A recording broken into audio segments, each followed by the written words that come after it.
Hello, and welcome to Live Parkinson's, Live an Exceptional Life. I'm your host, Chris Custenbotter, and I've been living with Parkinson's for the past 13 years. The mission of this podcast is to help as many people living with Parkinson's and their families live an exceptional life. This week in the United States, we're celebrating Thanksgiving, so I wanted to share a story with you on gratitude, Thanksgiving, and positivity.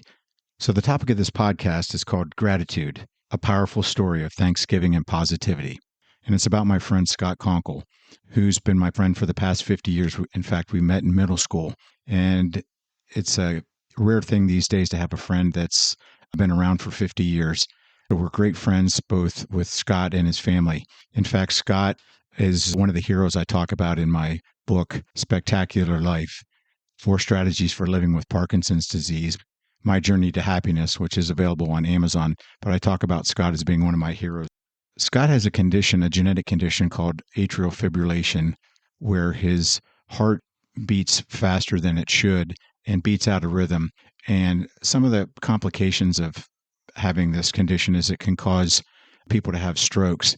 So Scott's undergone several heart procedures to try to correct the problem and wasn't able to adequately do that. So this past Friday, he underwent newer type of surgery to help correct the problem, where they actually burn some of the cells in his heart to help control the atrial fibrillation. And then he was to go back in 30 days to have an additional surgery. Hopefully then he'll be able to live a normal life without atrial fibrillation.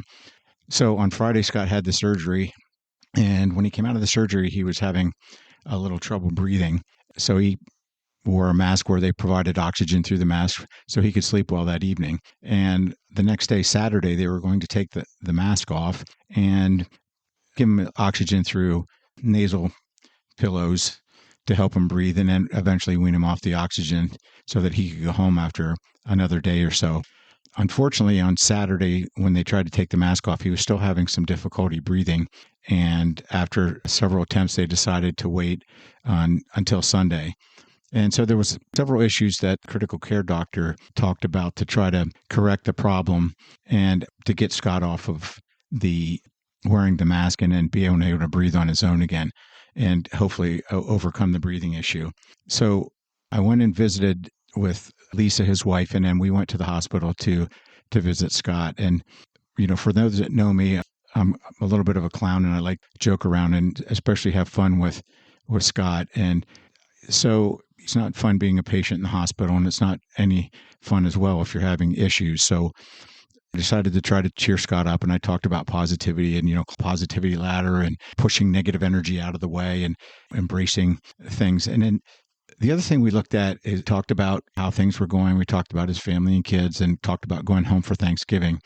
And then I happened to look up on the board where they have the list of doctors and contacts and things, and there was a section there that said goals.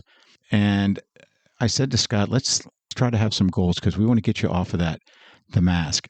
And so we set 2 goals. One was to get the mask off and be able to breathe through the nasal pillows, and then eventually wean off of the mask and be able to go home for Thanksgiving.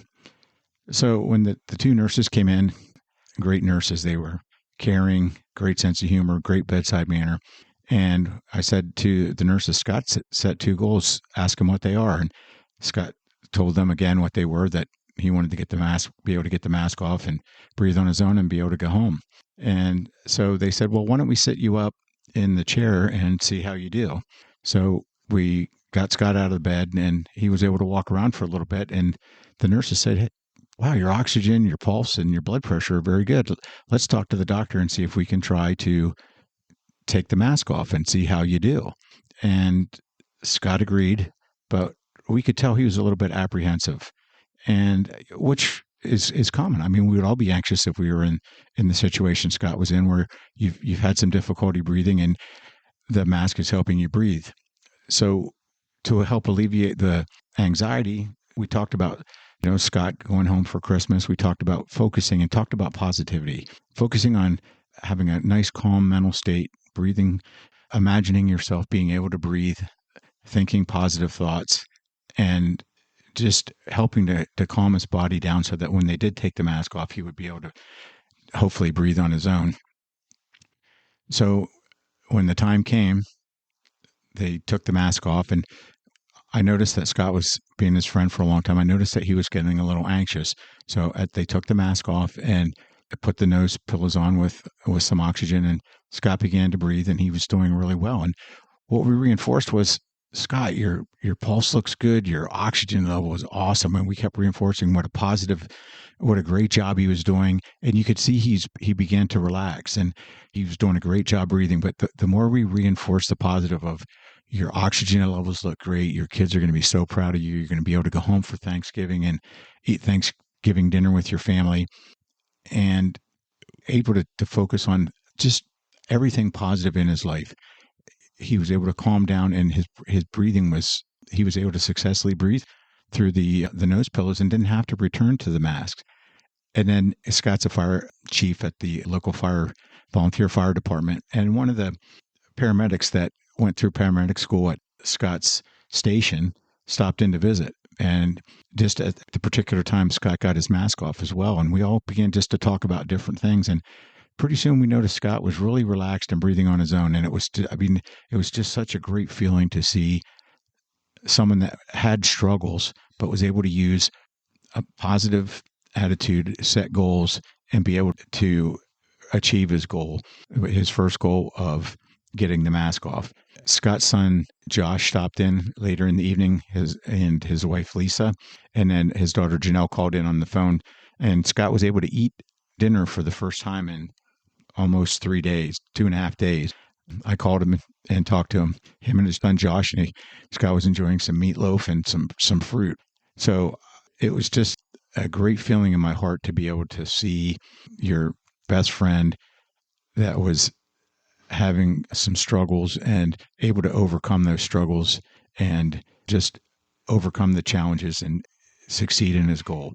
So the reason I wanted to bring this story up is that it reinforced in me 3 concepts: gratitude, appreciating what you have in life, even the small things. And while this wasn't a small thing, it was a big thing, but it reinforced that a lot of times we don't appreciate some of the things that we have in life. And this gave me the opportunity to step back again and just say, I'm grateful for all the blessings that I have in my life, my family and my friends, and the ability to do this podcast and hopefully help all of you out there as well. The other thing it taught me was, when you're able to set goals, focus on your goals, and just have a total focus and vision on achieving your goal, you can accomplish anything that you set out to do. It was just another reinforcement of that. So goal setting was another big one. And then the other part was thankful. When you're looking at your friend in a situation where you're concerned for his health and everything goes well, you're thankful when things turn out well. And it's a great feeling when you can be thankful when your prayers are answered, and you can look at how he's able to interact with his family and hopefully leave the hospital tomorrow, 2 days before Thanksgiving, hopefully, and be able to spend time with his family. So it's a time of year when you can give thanks and be blessed and enjoy the things that you have in life. So I wanted to share this story, and hopefully you can take a moment or two out of your lives and write down some things that you're grateful for. And what are you thankful for? And hopefully that'll help alleviate any anxieties and sense of isolation that you have, and give you hope and allow you to enjoy time with your friends and family.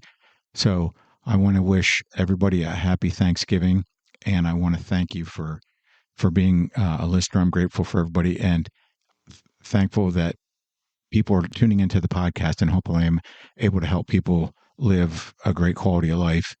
And hopefully you all set goals, and as we move forward into the new year, but set goals and just be thankful for what you have. So I want to wish everybody a happy Thanksgiving, whether you're here in the United States or elsewhere in the world. I want to thank you again for tuning into this podcast and being part of the podcast audience, and pay it forward and go out and help as many people as you can.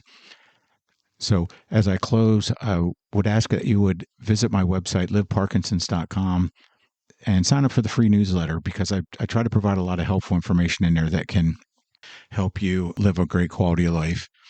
And if you're interested in my 4 strategies for living an exceptional life with Parkinson's, my book is available on Amazon. It's called A Spectacular Life, 4 Strategies for Living with Parkinson's, My Journey to Happiness. And I have to say that I live a positive life and I live a happy life.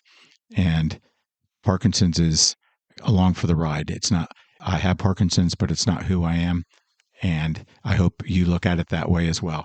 So thanks again. And I hope to see you on future podcasts.